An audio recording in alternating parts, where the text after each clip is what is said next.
Assalamualaikum. Hai teman-teman, kali ini aku akan membuat buket snack menggunakan kertas buffalo loh. Aku ukur kertasnya ukuran 21 cm kali 21 cm.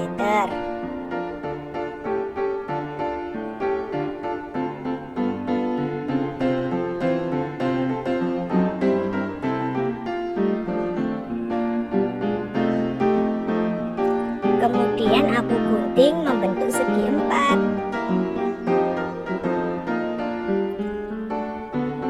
Lalu aku lipat membentuk kerucut.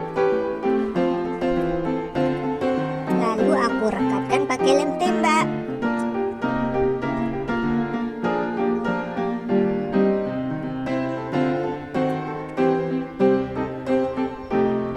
Untuk mempermanis aku tambahkan lagi kertas redam.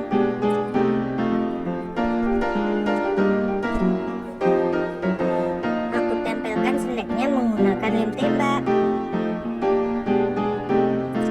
Tempelkan satu persatu.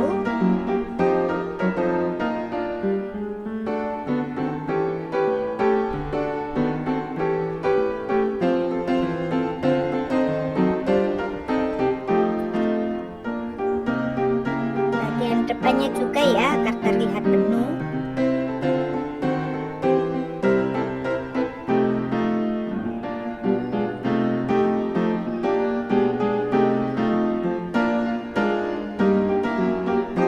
Agar lebih kokoh, dalamnya aku tambahkan remasan kertas koran.